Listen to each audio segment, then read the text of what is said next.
Hey, my Legion, how y'all doing today? I want to do a review of, let me see what happens if I do this.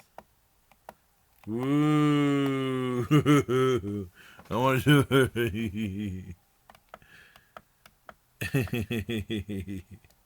I want to do a review of Dark Side of the Ring. Because I did a bunch of episodes before, and I lumped them in one. I want to talk about 3 episodes I saw. Uh, it always drove me nuts whenever, growing up and people say wrestling fake. And I always say it's a blanket statement. But shows like Dark Side Ring, that's the reality right there. If it was fake, no one would be dying early. If it was fake, no one would be getting hurt or anything like that. You know. And then one guy in the chat last year or 2 years ago got in a big fight with everybody. And then he caused ultimate betrayal and he angered Tiger Kitty really bad, which I didn't like.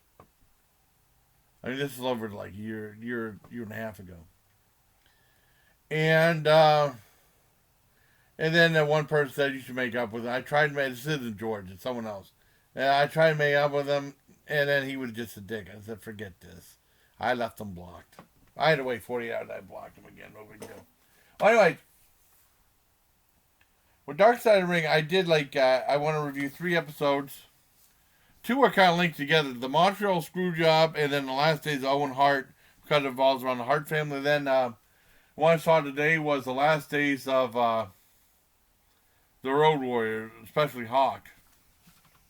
No, because he's the one that passed away. And some of these are sad, and some of these, it's really different. And first of all, I'm going to talk about the Montreal Screwjob. And this is one thing that, well, Vince McMahon's always trying, in the old days of wrestling, it was all kayfabe, which is all carny talk saying keep the illusion going and stuff like that. Because a lot of the wrestling speak used to be carny talk, like babyface heel, babyface good guy, heel bad guy. Kayfabe is the illusion that that's what's going on is 100% real, even though the outcomes are predetermined. And some of the stuff is rehearsed, but it's not fake. There's a difference. And he talked about the Iron Curtain where a bunch of people were going to leave the WCW, and they had like Triple H and Scott Hall, Kevin Nash, Triple H, and someone else hugging it out, and they're supposed to be good guys and bad guys. And that broke some of the fourth wall. And, I think Vince McMahon was mad about that, but people still talk about that to this day. With the Montreal Screwjob, they talk about Owen Hart not being WCW buying, giving a lot of wrestlers a lot of money. And with and eventually Bret him and Hart went over to WCW, but before that, Vince McMahon offered him a contract for so many years for like $1.5 million or something like that. And he was a loyalist. He wanted to stay with Vince. And then it got to the point where Vince said, I can't afford to pay you this thing. And he said, well, and then he got in all these fights with Shawn Michaels. And there was a film crew there filming. Shawn Michaels became a real jerk in real life. And there was a film crew filming that thing with A&E that him and Hart wrestling with shadows. And they had him mic'd up. And there's another notification. And they had him mic'd up and stuff like that. And this is what happened. Where they were going to have this big match. He talked to Vince. And he said, he was set to be in this pay-per-view with Shawn Michaels. Because they had a big rivalry. And he said, what he wanted to do was end in a DQ where he wouldn't lose his title. And then the next night he would come out and do a big speech saying goodbye and surrender the title back. An honorable way to do it. And then I think Vince was still upset about him going to WCW, and they decided to, and it was all planned out. I didn't know that Jim Cornette and Vince Russo hated each other. And they went through all these different scenarios, and they said, like, Jim Cornette said, why don't you do, like, a traditional thing in wrestling, double cross, the promoter double cross the wrestler. And it would be like a thing where the other opponent would put on your finishing move. That would be, God,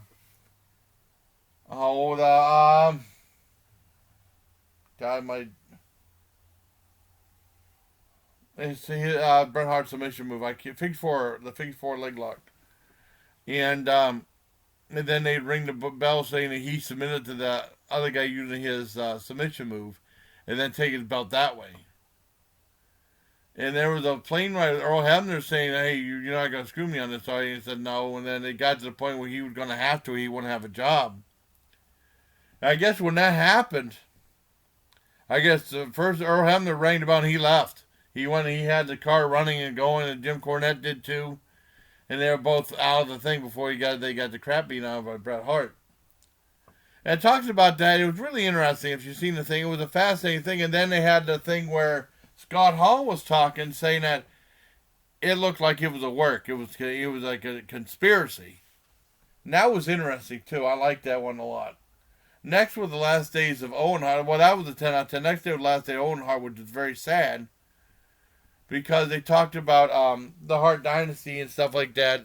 Stu Hart had like a whole family of wrestlers, most notably Bret Hart and Owen Hart. And Owen Hart was coming up through the ranks. They had, and then he was doing a character called the Blue Blazer.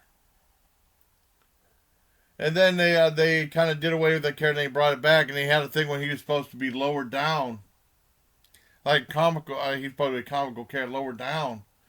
And then there's one where the rigging screwed up and Steve Blackman was beating him up a little bit. And there was a pay-per-view where he's supposed to go down 100 feet for Rio from the catwalk. And he went, and the rigging failed, and he plummeted to his death. I mean, he didn't die instantaneously, but he died soon. And that's, like, hard to find footage of. What do you want, Rita? Aw. Man.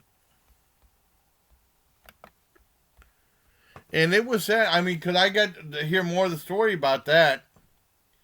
And it talks about his wife and his kids were on... And Chris Jericho does the narration. He does a fantastic job.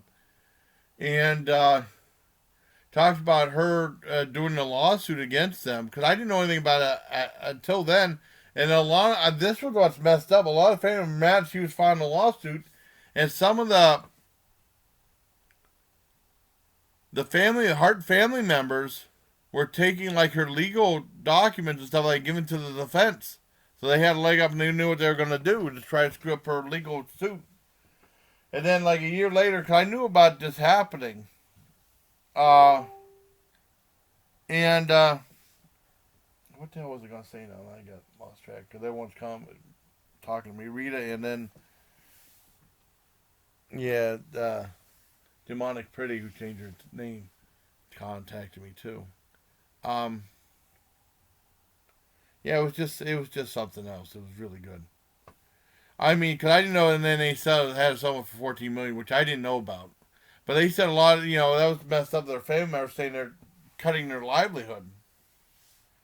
And that was messed up, especially when Vince McMahon decided to keep the show going. And then the last show I saw today was the Days of the Road Warrior. They talked about Hawk. So they had him on Hawk, and then they rose up to the ranks on WCW back in the 80s, and they were like large-in-life tough characters. Whereas Hawk and stuff like that would like beat himself up to try to tough himself up. He would actually break his own teeth himself so hard he'd break his own teeth. It was insane. And they talked about them going through the ranks and stuff like that, then him getting clean. Well, he was always like partying hard and doing lots of illegal stuff, legal substances. And then eventually he got clean.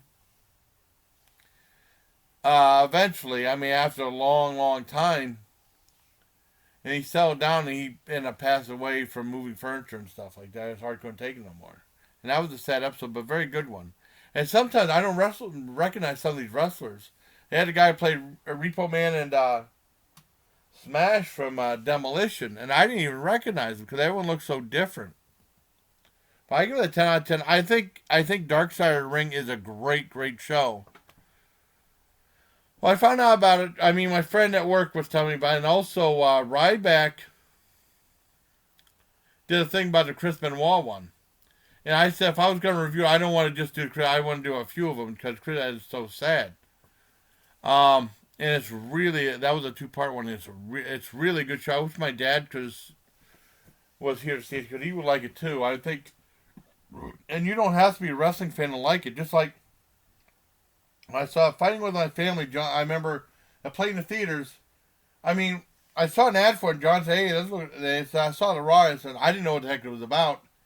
And then, like a few weeks later, on the Titan game, I started seeing it about Destroyed Page. I said, "John, we got to see this." And he said, "Well, I don't know who that is. I don't know anything about. I don't watch pro wrestling." And I said, "Looks like a movie you don't have to watch pro wrestling to enjoy." And it's really good, and it's free on Amazon right now if you have Amazon Prime. I recommend that too, and we both watched it. I think he'll like Dark Side of the Ring too, but I don't know if he'll watch it. That's okay if you don't. So I like the show. I hope you like this video too. And until next time, bye, please. Take care, my Legion.